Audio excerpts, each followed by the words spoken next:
कहानी के शुरू में हम देखते हैं कि हमें एक कपल दिखाया जाता है जिनका नाम बेकी और उसके हस्बैंड का नाम डैन था, जो पहाड़ पर चढ़ रहे थे। इनकी नई नई शादी हुई थी। ये दोनों एक दूसरे के साथ बहुत खुश थे। इनको पहाड़ों पर चढ़ने का बहुत शौक था। इनका शौक इनको खतरनाक इलाकों में ले जाता था। इनके साथ बेकी की दोस्त भी थी जिसका नाम हंटर था। ये तीनों अपने लिए हर बार एक नया खतरा ढूंढ लेते थे। पहाड़ पर चढ़ते हुए डैन का हाथ स्लिप हो जाता है, जिसकी वजह से वो नीचे गिर जाता है और रस्सी से लटक जाता है। यहाँ बेकी और उसके दोस्त इसको बचाने की पूरी कोशिश करती हैं, पर वो इसको नहीं बचा पाती और वो नीचे गिरकर मर जाता है और बेकी कुछ नहीं कर पाती। इसके बाद एक साल गुजर जाता है। बेकी अभी भी अपने हस्बैंड के गम से बाहर नहीं निकली थी। इसने अभी भी अपने हस्बैंड की राह को अपने पास संभाल कर रखा था और अब वो बहुत ज्यादा शराब भी पीने लग पड़ी थी, जिसकी वजह से अब इसकी जिंदगी खराब हो रही थी। बेकी के डैड इसकी वजह से बहुत परेशान थे। इस वजह से इसके डैड इसकी दोस्त को बुलाते हैं, जिसको हमने मूवी के शुरू में देखा था। इसकी दोस्त कहती है कि चलो हम फिर कहीं चढ़ाई करने चलते हैं, इससे तुम्हारा मूड भी अच्छा हो जाएगा। और इसको अपना मोबाइल पर एक पुराना टावर दिखाती है जिसकी ऊंचाई 2000 फीट थी और ये पुराना टावर सहरा में था। वो कहती है कि हम दोनों वहाँ चलते हैं और तुम अपने हस्बैंड के राख को ऊपर से हवा में उड़ा देना और उसकी रूह को भी सुकून मिलेगा और तुम भी अच्छा महसूस करोगी। इसके बहुत सोचने के बाद वो फैसला करती है कि वो वहाँ जाएगी और दोनों अपने सफर पर निकल जाती हैं। रास्ते में ये खूब एंजॉय करती हैं और वीडियो भी बनाती हैं। इनकी बेध्यानी की वजह से इनके साथ हादसा होने लगा था। ये ऐन वक्त पर अपनी गाड़ी को रोक लेती हैं और ये अचानक से बहुत डर जाती हैं और फिर ये आगे बढ़ती हैं। ये दोनों अब इस टावर तक पहुंच जाती हैं। रास्ते में इनको मरी हुई बकरी मिलती है जिसको परिंदे नोच नोच कर खा रहे थे। ये इन परिंदों को उड़ाती हैं और इसकी तस्वीर लेकर इंस्टाग्राम पर पोस्ट कर देती हैं और फिर ये टावर तक आ जाती हैं। हंटर यहाँ सब कुछ रिकॉर्ड कर रही थी।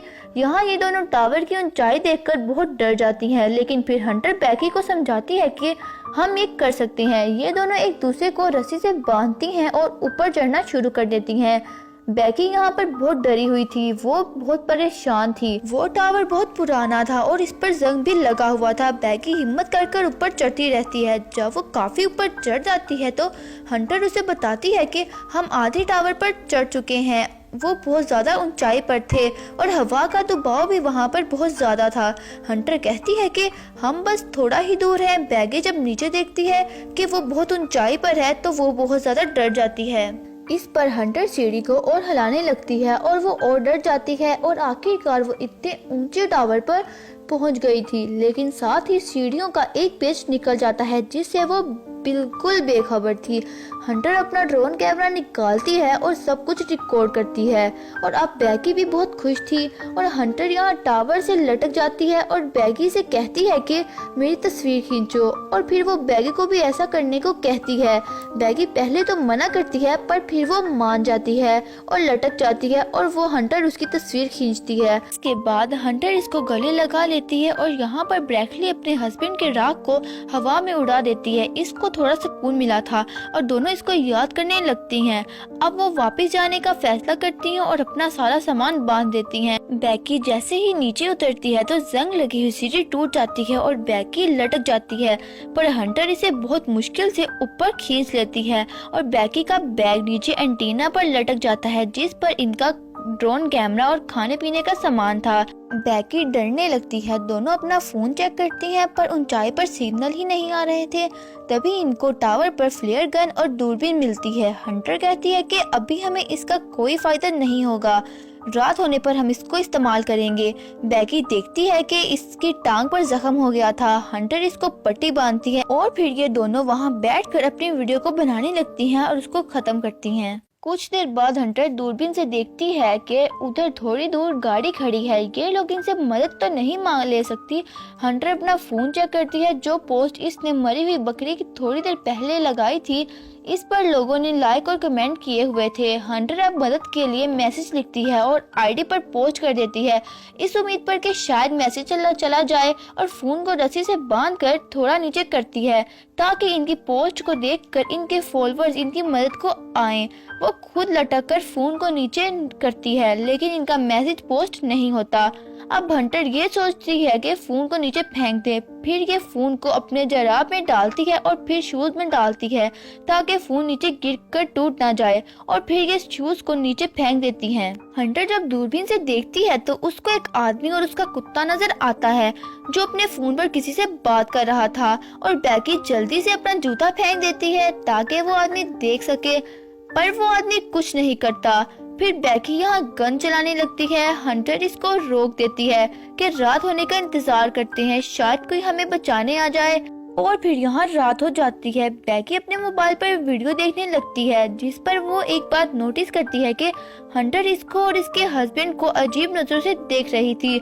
तभी हंटर फ्लेयर गन चलाने को बोलती है और साथ ही अपने फोन की लाइट को जलाकर इधर उधर करती है। तभी वहाँ पर खड़े दो आदमियों की नजर इन पर पड़ती है, पर वो आदमी इनकी मदद नहीं करते, बल्कि वो आदमी इनकी गाड़ी चुरा कर भाग जाते हैं। लेकिन बहुत रात हो जाती है और वो दोनों सोने की कोशिश करती हैं। अचानक से हंटर नीचे गिरने वाली थी, पर बैकी ने इसको बचा लिया था। तभी बैकी की नजर इसकी टांग पर जाती है जिस पर टैटू बना हुआ था, जिस पर 142 लिखा हुआ था। यहाँ बैकी को अपने हस्बैंड की बात याद आती है कि जब वो इसको आई लव यू बोलती थी वो जवाब में 143 बोलता था।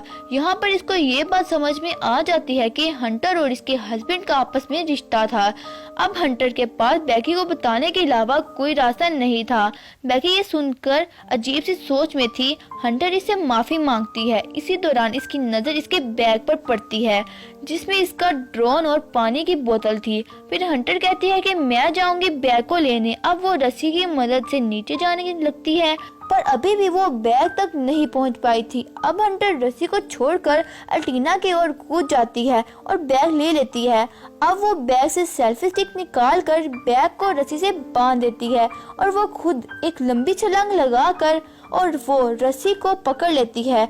आहिस्ता आहिस्ता वो ऊपर चढ़ती है। एकदम से रस्सी इससे छूट जाती है और वो नीचे गिर जाती है। बैकी यहाँ बहुत परेशान हो जाती है। जब वो थोड़ा नीचे देखती है तो वो नीचे लटकी हुई थी और वो अभी भी जिंदा थी और उसके हाथ जख्मी हो गए थे और अब वो खुद ऊपर नहीं आ सकती थी। बैकी अपनी पूरी जान लगाकर उसे ऊपर खींच लेती है, जिसके बाद वो एक नोट लिखती है जिसे वो ड्रोन पर लगाकर उड़ा देती है। लेकिन जैसे ही वो थोड़ा आगे जाता है उसकी बैटरी खत्म हो जाती है, इसलिए वो उसे वापस बुला लेती है।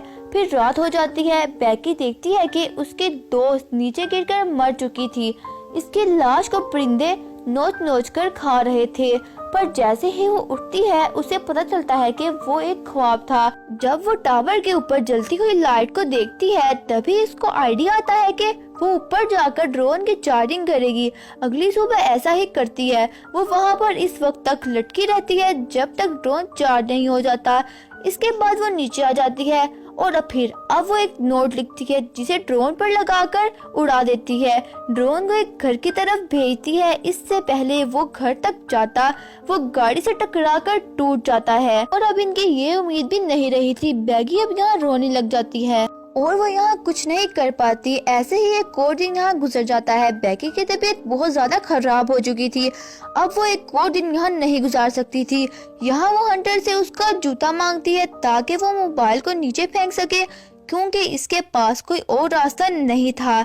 यहाँ पर इसे पता चलता है कि हंटर तो इसके साथ ही नहीं थी। वो तभी नीचे गिरकर मर चुकी थी जब वो बैग लेने गई थी और बैगी का सिर्फ ख्याल था कि हंटर उसके साथ है ताकि वो अकेला महसूस ना कर सके। जब वो नीचे देखती है तो परिंदे उसकी दोस्त की लाश को खा रहे थे। वो बहुत रोती है और अपने डैड के लिए एक आखिरी मैसेज रिकॉर्ड करती है। उसको ये उम्मीद नहीं थी कि वो यहाँ से बच पाएगी। और सुबह हो जाती है और एक और दिन गुजर जाता है और एक परिंदा इसकी टांग पर लगा हुआ खून देखकर इसे खाने आ गया था। बैगी इसको मारकर कच्चा खा जाती है। खाने के बाद इसको ताकत मिलती है। आगे हम इसके डैड को देखते हैं जो बहुत परेशान थे। वो पता कर रहे थे कि इनकी बेटी कहाँ है। फिर बैगी हिम्मत करके नीचे उतरती है। यहाँ इसकी दोस्त की लाश पड़ी थी और वो अपने फोन को हंटर के जूते में डालकर इसके पेट के साथ बांधकर उसे नीचे फेंक देती है। ताकि इसके डैड को इसका मैसेज मिल सके। और इसके बाद रात हो जाती है। फिर हम बैगी के डैड को देखते हैं, वो इस टावर के पास पहुंच जाते हैं, लेकिन जैसे ही वो इस हंटर की लाश को देखते हैं उन्हें लगता है कि ये उनकी बेटी की लाश है। और साथ ही बैगी इनको आवाज देती है और जैसे ही वो बैगी को देखते हैं सुकून का सांस लेते हैं कि वो जिंदा है। इसके साथ ये मूवी यहीं खत्म हो जाती है।